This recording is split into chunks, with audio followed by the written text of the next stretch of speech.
Bab 698. Dedimu sudah melamar. Melihat pesan yang panjang itu, Golden Ye membacanya beberapa kali dengan sungguh-sungguh. Ketika semua orang melihat bahwa manajer Departemen Pemasaran Bakat benar-benar memberikan strateginya sendiri, mereka mengikuti dan menulis banyak cara untuk menyenangkan anak-anak, bergegas untuk mengetiknya. Golden Ye memperhatikan untuk waktu yang lama dan merasakan sakit kepala. Jadi dia langsung menelepon Arthur Xiao. Arthur Xiao sedang mandi. Dia tidak menganggap serius ketika mendengar panggilan telepon WeChat berdering. Kemudian, suara notifikasi panggilan telepon WeChat terus berdering, seolah-olah membangkitkan jiwa. Dia masih bertanya-tanya, siapa yang begitu tidak tahu diri, bahkan membuat keributan di grup, dia pasti akan memblokir orang ini ketika dia keluar nanti.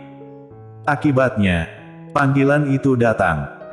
Umumnya, hanya ada dua jenis orang yang akan memanggilnya dalam situasi ini, satu petugas pesan antar makanan dan yang kedua adalah.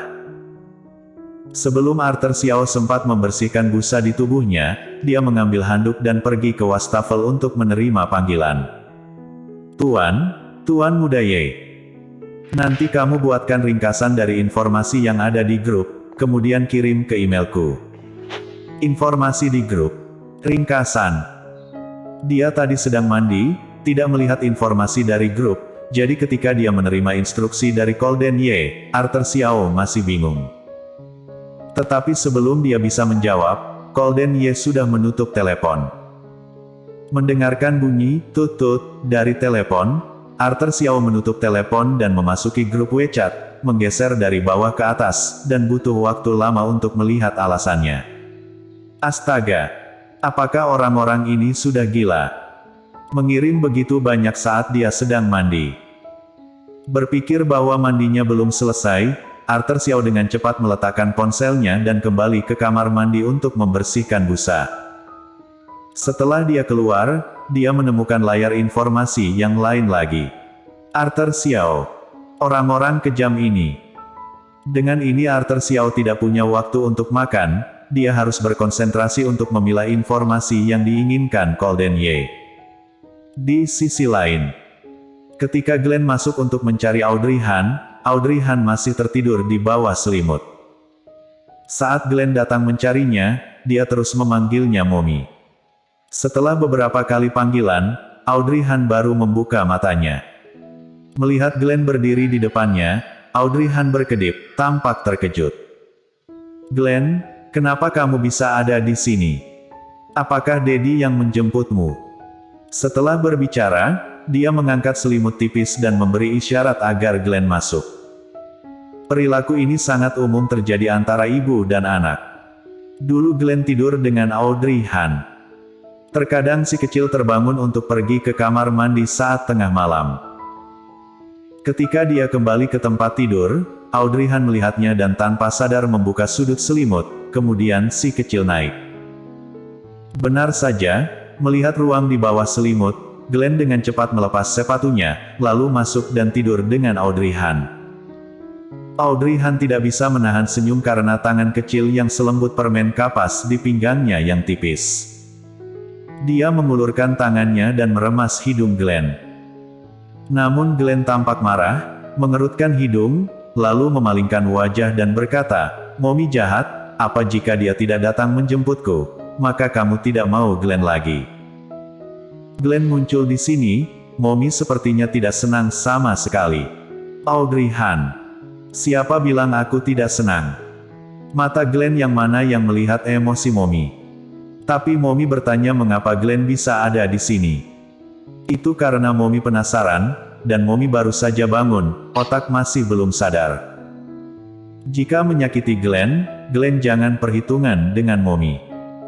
Setelah berbicara, Audrey Han mencondongkan tubuh ke depan, mengusap pipinya ke wajah si kecil, dan mereka berdua terlalu mesra. Bisa tidak? Hah? Dia merendahkan suaranya, dengan ringan dan lembut membujuk pria kecil yang memeluk pinggangnya. Pria kecil itu memang sangat kecil. Biasa saat dia berbicara, Audrey Han selalu merasa Glenn sudah dewasa, jadi ingin dia lebih mandiri, makanya baru bisa membiarkan dia tidur di kamar sendiri. Tetapi sekarang melihat dia terbaring di pelukannya, terlihat jelas dia masih kecil. Dulu, dia selalu merasa bahwa Glenn kekurangan kasih sayang seorang ayah. Meskipun dia tumbuh di bawah asuhannya sendiri, itu juga tidak lengkap. Tapi kelak tidak akan takut lagi, Glenn sudah memiliki Daddy, meskipun terlambat 5 tahun. Tapi, ini juga belum terlambat. Huff, Mommy jahat. Lihat kamu begitu membujuk anak, aku akan membuat pengecualian dan memaafkanmu. Glenn selesai berbicara sambil tersenyum, berinisiatif untuk mencium pipi Audrey Han. Kedua ibu dan anak itu kembali akrab lagi.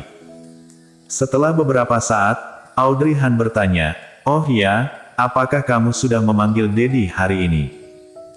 Pria kecil dalam pelukan terdiam beberapa saat, lalu menggelengkan kepalanya. "Audrey Han, kenapa kamu tidak panggil? Apakah kamu masih enggan untuk mengakuinya?" Glenn mengerutkan bibirnya dan berkata dengan ketidakpuasan, Glenn tidak mau memanggil dia. Tapi, siapa yang dulu ribut ke Mommy untuk mencari Daddy? Sekarang Mommy juga sudah mencarikan Daddy untukmu, tapi kamu justru tidak memanggilnya. Apa alasannya? Di depan Audrey Han, Glenn sama sekali tidak bisa memberi alasan, jadi dia hanya bisa bersenandung dan berkata, apakah Mommy karena sudah punya Daddy, jadi mulai tidak menyukai Glenn si masalah kecil ini lagi. Karena Glenn tidak bisa mencari uang, masih harus menghabiskan uang Mommy untuk pergi ke sekolah.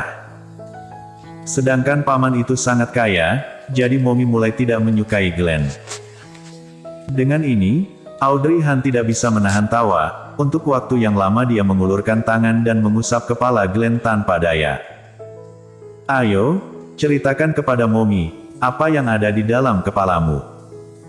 Kenapa kamu memikirkan Mommy seperti itu? Kamu adalah anak yang Mommy lahirkan dengan susah payah setelah mengandung selama 9 bulan. Bisa dikatakan sepotong daging dalam tubuh Mommy. Bagaimana mungkin Mommy bisa tidak menyukaimu? Glenn mengerutkan bibirnya, tapi aku tidak ingin memanggilnya Daddy. Mommy jadi kesal. Benar-benar tidak ingin panggil. Audrey Han mengangkat alisnya, apa kamu tidak pernah berpikir, jika kamu memanggilnya Daddy, dia menjadi senang dan akan memberimu banyak hadiah. Tidak mau hadiah itu.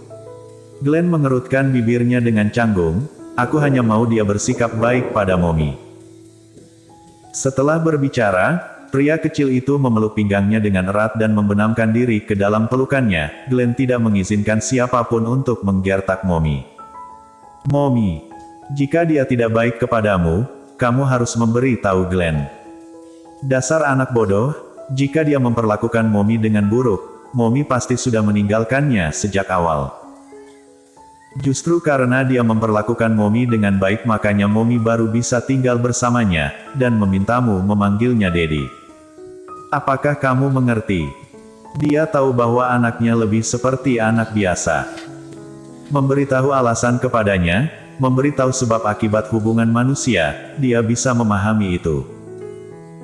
Jadi Audrey Han menghela napas ringan, dan kemudian berkata, Mommy dan Daddy memiliki banyak kesalahpahaman sebelumnya. Tapi semuanya sudah terselesaikan sekarang. Mommy ingin menghabiskan sisa hidup bersamanya. Tidak masalah jika kamu tidak ingin memanggilnya Daddy sekarang. Kalian adalah ayah dan anak. Masih ada waktu yang panjang untuk membina hubungan.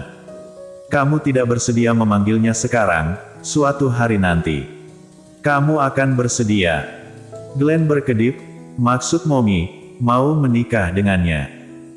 Berbicara tentang pernikahan, Audrey Han mau tidak mau menunjukkan cincin di jarinya kepada Glenn. Ya, Daddy-mu sudah melamar.